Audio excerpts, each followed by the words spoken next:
Salam sejahtera, berita terkini yang kita terima daripada IJN tentang kesihatan Tun Mahathir Mohamad yang telah menggemparkan dan mengejutkan Malaysia beberapa hari yang lepas. Tun Mahathir dilaporkan telah dimasukkan ke IJN atas sebab beliau dijangkiti penyakit COVID-19. Dan untuk makluman kamu semua, seperti yang kita tahu, COVID-19 ini amat berisiko tinggi kepada orang-orang yang berusia, khususnya mereka yang mempunyai penyakit ataupun telah berumur lanjut, khususnya seperti Tun Mahathir yang telah mencapai 97 tahun. Ada yang mengatakan bahawa adakah ini adalah pengakhirannya untuk Mahathir ataupun adakah Mahathir akan sempat sembuh semula. Ada juga yang mengatakan bahawa Tun Mahathir mungkin akan terus berada di IJN dalam masa yang lama. Tapi hari ini aku nak kongsi dengan kamu semua satu berita yang baik untuk seluruh rakyat Malaysia. Dr. Mahathir dibenar keluar IJN. Syukur kerana Tun Mahathir, negarawan terulung di Malaysia, negarawan terkenal di seluruh dunia ini, hari ini dilaporkan, dibenarkan keluar IJN.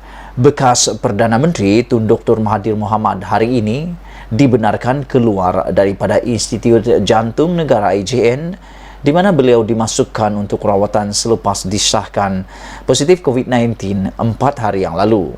Dalam satu kenyataan hari ini, pejabat beliau berkata Dr. Mahathir akan diletakkan di bawah kuarantin di rumah mulai hari ini hingga 6 September.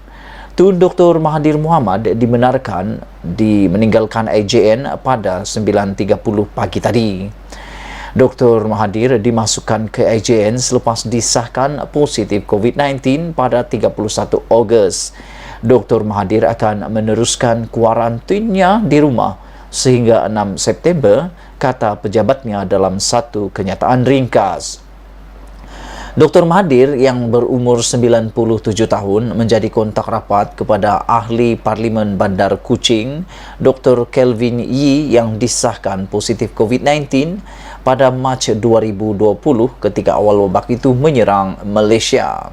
Keputusan ujiannya adalah negatif dan Dr. Mahathir mematuhi kuarantin diri selama 14 hari seperti yang diperlukan ketika itu.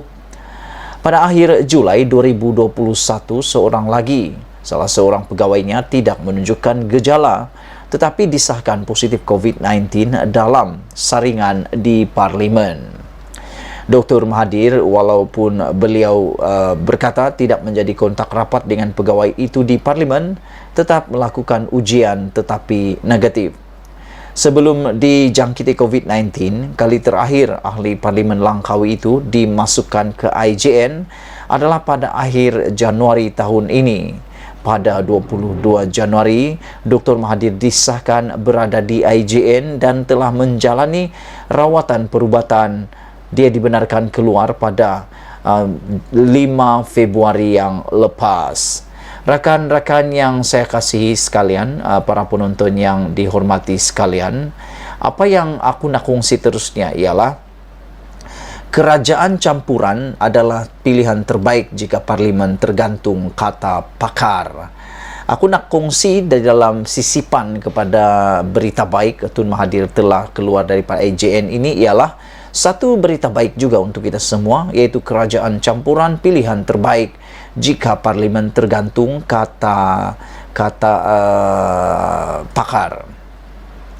Pembentukan kerajaan campuran adalah pilihan terbaik sekiranya Parlimen tergantung setelah pilihan raya umum ke-15 selesai, di mana tiada satu gabungan parti politik pun yang memperoleh majoriti mudah atau sekurang-kurangnya memenangi 121 kerusi. Pensarah Undang-Undang Universiti Islam Antarabangsa Malaysia UIAM, Profesor Dr. Nik Ahmad Kamil Nik Mahmud, ketika mengulas kebimbangan Parlimen tergantung, berkata, pembentukan kerajaan campuran adalah langkah paling selamat demi kestabilan negara berbanding mengadakan semula PRU yang pastinya mengambil masa selain menelan kos berganda. Tanpa menafikan parti yang dapat menguasai sejumlah kerusi dalam Dewan Rakyat boleh membentuk kerajaan sekalipun tanpa majoriti mudah. Beliau menegaskan kerajaan yang dibentuk itu berdepan situasi sukar jika berlaku undi tidak percaya. Katanya, pembentukan kerajaan menerusi pelantikan Perdana Menteri perlu mengambil kira situasi politik semasa bagi mengelakkan usul tidak percaya dan mengulangi ketidakstabilan politik berpanjangan seperti mana berlaku sebelum ini. Benar kata beliau yang di-Pertuan Agong boleh melantik mana-mana ahli Dewan Rakyat sebagai Perdana Menteri berdasarkan perkara 43 dalam kurungan 2 kurungan E Perlembagaan Persekutuan. Namun, Seri Paduka perlu membaca suasana politik semasa sekiranya pemimpin itu kalah dalam undi tidak percaya di Parlimen. Jadi, salah satu cara untuk menubuhkan kerajaan campuran adalah menubuhkan kerajaan campuran.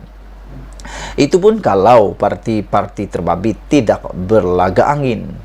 Itu saja pilihan terbaik selain pilihan raya semula, katanya menurut utusan. Pada 21 Ogos lalu, Perdana Menteri Datuk Seri Ismail Sabri Yaakob menyatakan bahawa kebimbangan berlakunya parlimen tergantung sekiranya tiada parti mampu membentuk majoriti muda 112 kerusi selepas PRU 15. Beliau berkata, sekiranya parlimen tergantung berlaku, maka gabungan kerjasama politik perlu dibentuk semula.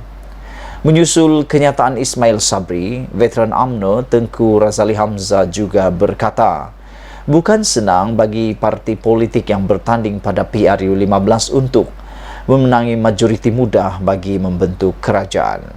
Tengku Razali Hamzah juga yang dikenali sebagai Kuli juga berkata, kesukaran itu akan turut dirasai UMNO dan Barisan Nasional yang berdepan pelbagai masalah ketika ini.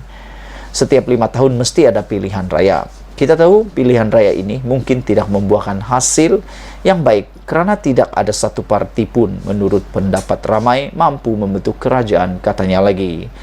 Keputusan PRU tergantung bukanlah satu perkara baru apabila Pakatan Harapan PH lepas PRU 14 hanya menang 109 kerusi berbanding BN 79 kerusi. PH kemudian membentuk kerajaan pusat dengan kerjasama Parti Warisan Sabah Warisan. Mengulas lanjut, Nik Ahmad Kamal berkata, parti yang menguasai Dewan Rakyat boleh membentuk kerajaan sekalipun enggan menubuhkan kerajaan campuran. Namun keadaan kerajaan seperti itu perlu memeterai perjanjian keyakinan dan pembekalan CSA dengan parti lain seperti amalan negara-negara seperti Kanada dan Australia. Pakatan secara CSA boleh berjalan dengan baik, cuma kalau ada masalah sikit saja jika timbul isu hilang sokongan seperti mana memorandum persefahaman antara kerajaan dan Pakatan Harapan PH yang bila-bila masa boleh goyah, katanya lagi. Menurutnya, keutuhan sokongan parti itu dijamin menerusi Akta Anti Lompat Parti yang diluluskan baru-baru ini sekaligus dilihat menyekat ahli-ahli parlimen melompat parti. Sekian isu hangat petang ini. Jangan lupa tinggalkan komen anda, tekan butang subscribe. Kita jumpa lagi. Bye-bye.